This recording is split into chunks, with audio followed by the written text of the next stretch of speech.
O Enem, o Exame Nacional do Ensino Médio, terá novidade em 2018. Vamos até Brasília, você confere a informação. Os estudantes vão ter 5 horas para fazer a prova no segundo dia e 5 horas e meia no primeiro dia. Assim como em 2017, neste ano, as provas do Enem serão realizadas em 2 domingos seguidos, nos dias 4 e 11 de novembro. No primeiro dia, serão aplicadas as provas de redação, linguagens e ciências humanas. E no segundo dia, as provas de ciências da natureza e matemática. Nós reforçamos toda a estrutura de segurança que já foi muito bem avaliada em 2017 e, ao mesmo tempo, ampliamos a aplicação da prova de Ciências da Natureza e Matemática em 30 minutos, que vai dar muito mais tranquilidade e conforto para os estudantes. Para evitar prejuízo aos cofres públicos, que nos últimos 5 anos chegou a R$1 bilhão, o candidato que fizer o pedido de isenção e não comparecer no dia da prova terá que justificar a ausência. Além de reduzir o desperdício, eu acredito que é uma medida educativa também, uma medida que induz uma cidadania mais responsável. O Estado prepara a prova, contrata fiscais, aplicadores, as milhas do correio, e é impossível convivermos com esse gasto e com esse desperdício. Caso essa justificativa não seja aceita, como é que fica a situação deste candidato? Olha, se ele não ressarcir o Estado do gasto feito em 2017, ele não terá isenção novamente em 2018. Então, se ele quiser fazer o Enem, ele terá que pagar. Tá aí, então, vamos aguardar a repercussão na prática dessa novidade. Hip Hop Interior, Seminário da Cultura Hip Hop do Centro-Oeste Paulista, o evento marcado para esta sexta-feira, anfiteatro do Bloco 11 da Unimar, a Universidade de Marília. Estamos recebendo Luciana Santos, da Secretaria Municipal da Cultura. Luciana, boa noite. Boa noite, Zé. Boa noite a todos os telespectadores. Para nós é uma honra estar aqui representando a Secretaria da Cultura.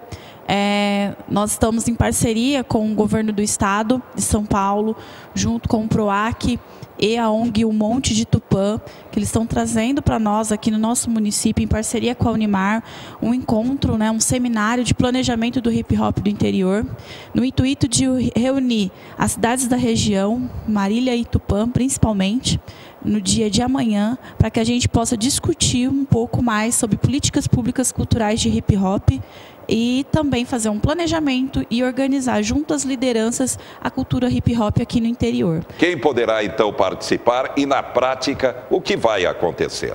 Bom, será aberto a todo o público, acadêmico, entre universitários acadêmicos, estudantes, lideranças comunitárias, e toda a comunidade da nossa cidade de Marília e região é aberta. O evento é gratuito. A partir das 5 da tarde nós já estaremos aqui com exposições, oficinas, palestras, porque também vai fazer parte deste encontro, o Encontro das Minas. Entre as 5 da tarde daremos início a umas rodas de conversa com as mulheres da cultura hip hop, que representam a cultura hip hop aqui na nossa cidade. E, para encerrar, junto com alguns palestrantes vindo da capital de São Paulo, gestores públicos, produtores culturais do hip hop, nós vamos encerrar com um pocket show da Preta Rara, que é uma referência da cultura hip hop, do rap nacional aqui no nosso país. Hip hop veio realmente, na sua opinião, para ficar, para se estabelecer? Sim, a cultura hip hop, ela é uma cultura de periferia ligada à cultura negra e tem a questão dos 4 elementos, A gente fala 5 elementos, que o 5º elemento é a consciência. Então, é um movimento crítico social que trabalha muito também com a cultura e com a consciência e agora, recentemente, a literatura marginal. Bem, confirmando então as atrações do evento para esta sexta-feira aqui em Marília. Bom, nessa sexta-feira, então não percam, a partir das 5 da tarde, já estaremos aqui no Bloco 11 da Unimar, uma programação intensa de exposições, oficinas, palestras, junto com Preta Rara, produtores culturais e gestores culturais aqui da nossa região. E, é claro, a expectativa é de um grande comparecimento, é o fortalecimento da cultura em Marília e também da região. É isso, Luciana? Sim, e o interessante é que nós estamos trabalhando dentro da linguagem da publicidade, da comunicação, e quanto isso é importante para a formação também acadêmica dos nossos universitários do nosso município. Então, é uma experiência ótima de discussão, de política pública e também estreitar mais ainda as relações com as regiões aqui da nossa cidade, no interior do estado de São Paulo. Muito bem. Obrigado, Luciana Santos, Obrigada, da Secretaria Municipal da Cultura. Destaques do momento. Governo bloqueia 2 bi no orçamento. Estados Unidos suspendem oficialmente a tarifa do aço no Brasil. Tribunal Superior Eleitoral caça governador e vice de Tocantins. Deveremos ter uma nova eleição. O Supremo Tribunal Federal mantém a proibição de doações ocultas para as eleições. Polícia Federal vai criar a coordenação de combate às facções criminosas, como PCC e Comando Vermelho. Será que vai conseguir? E confira esta matéria especial sobre economia, ainda um desafio para o brasileiro. Os Estados Unidos vão iniciar uma negociação com o Brasil em relação à sobretaxa imposta pelo governo americano às importações de aço e alumínio. O anúncio foi feito pelo presidente Michel Temer durante a reunião do Conselho de Desenvolvimento Econômico e Social. Estou vendo agora uma declaração feita pela Casa Branca de que o Brasil é um dos países com quem começarão as negociações visando a eventual exceções às tarifas sobre importação de aço e alumínio. Nas novas tarifas, mensagem da Casa Branca, não se aplicarão enquanto estivermos conversando sobre o tema. Este é um tema sensível ao Brasil. Das 15 milhões de toneladas de aço exportadas pelo país no ano passado, 35% foram para o mercado norte-americano, o que gerou mais de 2,5 bilhões de dólares. Para além desta questão específica, o presidente Michel Temer fez um balanço do governo na área econômica. Inflação e juros baixos foram citados pelo presidente Michel Temer, além da responsabilidade fiscal, como a lei que criou um teto para os gastos públicos. Quando iniciamos o governo, a economia encolhia fortemente. O desemprego galopava. E as políticas públicas, em razão disso, estavam seriamente ameaçadas. Sequer o tamanho do déficit público era conhecido. A partir daí também estabelecemos o chamado teto dos gastos públicos, na convicção, na certeza, na afirmação mais trivial de que só devemos gastar aquilo que se arrecada. O ministro da Fazenda foi na mesma linha e citou dados da recuperação econômica do país. Os investimentos em máquinas e equipamentos aumentaram 24% na comparação do segundo semestre em relação ao primeiro semestre do ano passado. E o consumo das famílias de bens duráveis, como veículos, por exemplo, subiu 17,6% no mesmo período. Nós temos aí uma demonstração da confiança de empresários e famílias. E também um indicador importante de que não estamos num crescimento de ciclo curto. Aquilo, falando aqui uma linguagem um pouco mais, digamos, comunicativa, é aquilo que se chama muitas vezes do voo de pato, presidente. A economia que decola e volta.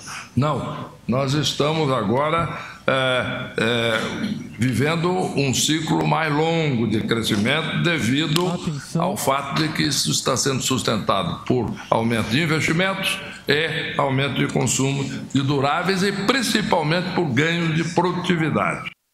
Tá aí, então, vamos aguardar o comportamento da economia. Na verdade, a análise tem que ser no dia a dia. E Marília está tendo o registro do primeiro caso de morte por febre chikungunya. Trata-se de um homem de 65 anos de idade, morador na Vila Altadeira, que estava internado desde o dia 22 de fevereiro. Portanto, a cidade registrando o primeiro caso de febre chikungunya, vítima fatal. É aquilo que a gente tem comentado. O Aedes aegypti transmite dengue, febre amarela, chikungunya. Doenças cada vez mais preocupantes em termos de saúde pública. A limpeza é fundamental, mas tem que haver uma parceria prefeitura e população. E, na verdade, começando do lado da prefeitura, o que se observa é uma verdadeira sujeira à cidade. Está faltando manutenção e isso acaba afetando, como não, a saúde pública, e está aí a preocupação agora com esse caso de morte por febre chikungunya. Dia Mundial da Água, uma data que não pode passar em branco. Uma riqueza sem tamanho que escorre pelo ralo. Na maior potência hídrica do planeta, a água é desperdiçada aos litros. A gente toma água do curso hídrico, a gente trata essa água e depois de tratar essa água, 37% perdido. No Norte e Nordeste, a gente tem muitos lugares que chega a 70% essa perda. O líquido incolor, inodoro e insípido é um problema em excesso. Quando as chuvas despencam sobre as cidades, causando enchentes, alagamentos, mortes. E também nos tempos de escassez, gerando seca, fome e mortes. Só em 2016, as cheias dos rios afetaram mais de 1 milhão de pessoas no Brasil.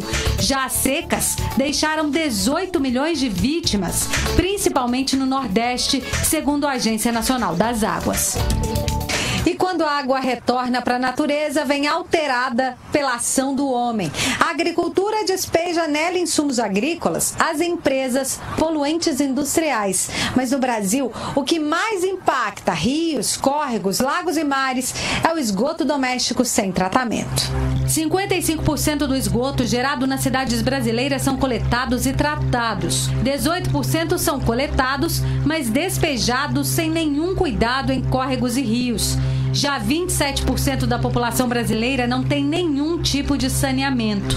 Prejuízo para o meio ambiente e a saúde. A falta de saneamento básico que polui as fontes hídricas passíveis de serem utilizadas como fonte de água. A população se mobiliza muito menos por saneamento e muito mais por água. E isso também faz, então, que o poder público vá no ritmo das conveniências dele. Sempre se diz, bom, encanamento embaixo da terra não dá voto, e ainda num contexto de crise econômica se protela muito a conclusão de obras que são fundamentais para garantir qualidade de vida. Cuidar da água hoje é o primeiro passo para garantir a vida amanhã. E não é trabalho só para um, mas para uma sociedade inteira. Começa fechando a torneira, valorizando cada gota, protegendo os mananciais.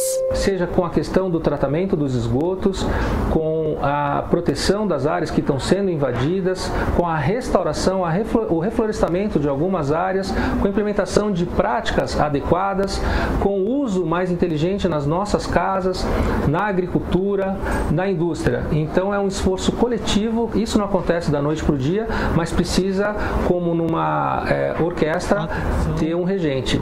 Então é importante os atores que, desde o cidadão comum até os governantes, também façam sua parte. Pois é, todos nós temos que refletir por tudo isso.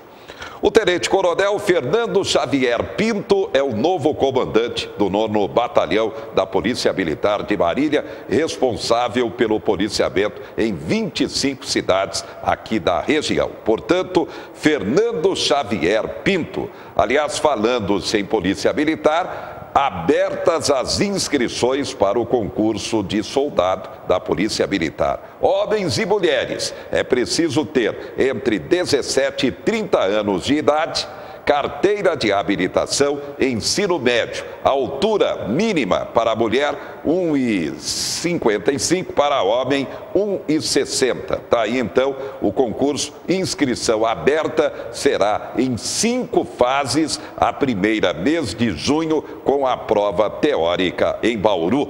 Para todo o estado de São Paulo, 2.700 vagas. Atenção, o salário, R$ 3.049, salário inicial.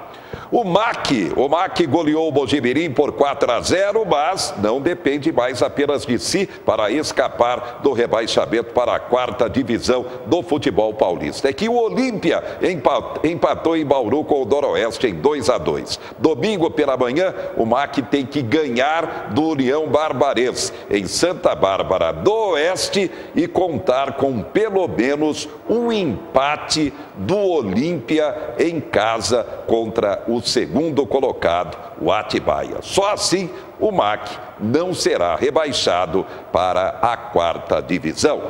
Daqui a pouco você vai conferir servidores municipais em estado de greve. Por quê? Daqui a pouco você confere. E também ato ecumênico nesta sexta-feira na Praça Saturnino de Brito. A gente volta já já.